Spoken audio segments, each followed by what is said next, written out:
Hello, and welcome to a special edition of Level Up, the series that teaches you free sales strategies you can implement right away to grow your business.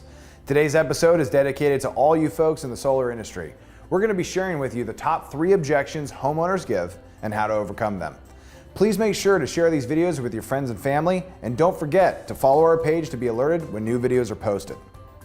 In the last 10 years, solar has been one of the fastest growing industries in the entire country.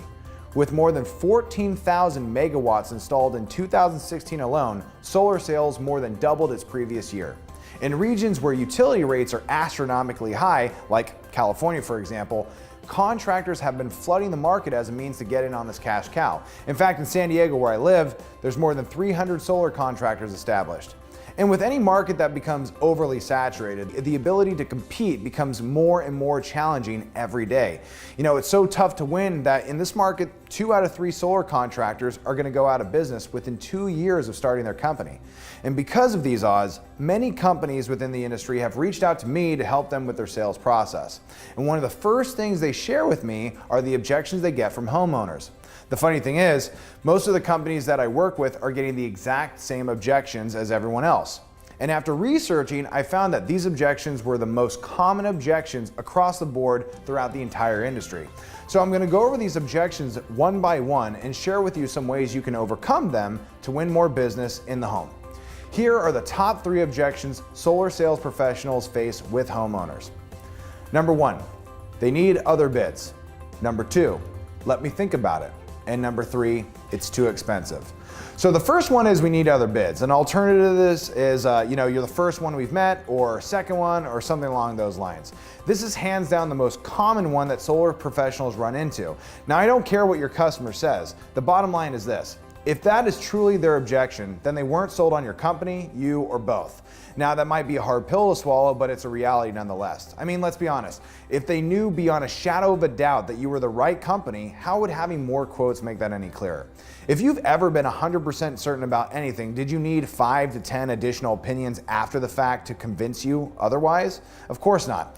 So if we can agree for a moment that this objection means that they weren't sold on your company, we need to first address this. So the first question is, what is your company story? Do you even have a company story? Do you have some sort of information where you sell them on why your company is superior over everyone else? And if not, you better make one. If you do, ask yourself this question: what is unique about it? If you tell me that your prices are lower, your service is better, and your installation methods are top-notch, you need to stop it. I've heard it all before, and so has your customers. That's white noise at this point, folks. It's worthless. I need something more. I need you to hit me with things about your company that truly make you superior to everyone else. Do you have unique licenses that most of your competitors don't have? If so, what's the value of it? And why should I consider someone with it over someone without it? Is your installation faster than everyone else? What's the risks I take by considering someone less expensive than you? Are you an industry leader, or are you just doing what everyone else is doing? What's your company's unique value proposition? If you don't know what or how to establish this, give us a call or watch our free video on how to create value propositions on our Facebook page or our YouTube channel. Whatever it is, as the customer, I need to think to myself, wow, this company is a game changer in this industry. And if you nail this section down in your presentation, the need other bids objection will never come up again. Now, if you run into this objection at the end and you nailed your company story, this could be a simple matter of them, not retaining the information you presented earlier, or an indicator that you forgot to mention something in your presentation. Now, if that happens, the best thing you can do is a power circle close, where you empathize with them, question, isolate, and overcome the objection. Now, for a detailed instruction of this technique, you can watch our free video on power circle closing on our Facebook page and YouTube channel as well. The second one is, let me think about it. Now, this is also very common to hear, but I think it's safe to say it's the most frustrating.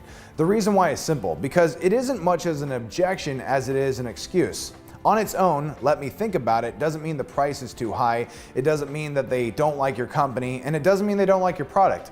And considering those are the 3 things that people need to make a buying decision, it can really leave a sales professional spinning their wheels. So here's the secret. if you get this excuse, don't try to overcome it because you don't know what the objection really is yet. We need to first dig out what the real objection is, and then we can use our skills to overcome that. This is very important to remember, and if you attempt to overcome the excuse, you're going to end up in the gauntlet where you overcome an objection and then they hit you with another one and you go back and forth till finally they get mad and they shut you down. So in order to find out what the real objection is, we need to ask some questions. So using the power circle close technique, we can do that. After we empathize with them, we get permission from them to ask a few questions. Start off with simple ones. Do you believe that my company is the absolute best company for this job? If they give you anything other than a yes, that's an indicator. Do you believe that our panels and installation methods is the perfect fit for your home? Again, anything other than a yes is something to follow up on. And finally ask them, does the price fit within your budget perfectly? Same as before, listen for a solid yes. If you get a solid yes on all three of those, which is unlikely, then it comes down to one thing, urgency. Now, if you haven't watched my previous video on building urgency, then listen up. People make decisions emotionally and justify logically. This is especially important to remember in the solar industry because many of you out there are relying on savings and rate hikes to sell them, and then you get surprised when homeowners still don't move forward. You guys have actually called me in the past.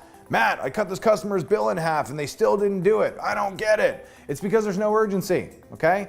In order to make a buying decision, a customer has to be sold on your company, your product, and your price. But what gets them to take action is being emotionally compelled to do so. If I ask you, why do I need to buy this now? And all you have for me is, well, the rates are going up and the incentives are going away, blah, blah, blah, blah, blah. You're spouting the same stuff everyone else is. Your customers are getting desensitized to all that and you need to update your approach. If you need a fresher way to build urgency, give us a call and let us come help you. Or check out our video on building urgency, which is also on our Facebook page and YouTube channel. Now, the third most common objection is, it's too expensive. I've also heard things like, I don't see the savings. Now, this is more common with companies that focus on selling ownership over leases and PPAs, typically because the actual cost of the hardware and installation is usually higher than the customer's electric bill, at least in the beginning.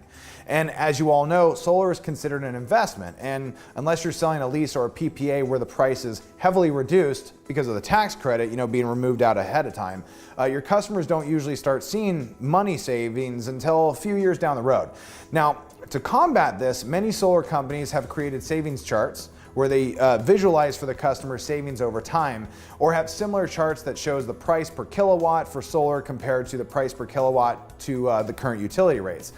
Here's the thing though, most of these tactics aren't really personalized and they leave your customer in a position where they have to sort of mentally figure out for themselves what it means to them. And if you're doing this as a company, you're leaving a lot of business on the table because customers won't do this on their own, okay? An alternative method that tends to have a better impact is helping your customers see the personal rate of return with solar as well as their personal rate of diminishing return with their current utility rates. So basically, if you show them what their personal savings would be in year one with solar, along with their personal electric bill is projected to be next year if they stick with their utility company, it makes the return on investment a lot clearer for them, okay?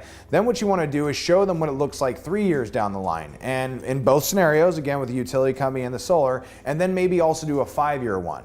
Now, at this point, you will be able to show them the positive return, but the point is you really want to be able to show them that they will eventually be paying in normal utility rates what you're offering to give them today. And the difference is your rate will never change and will eventually, end completely. Now, ask them what they plan to do with all that savings.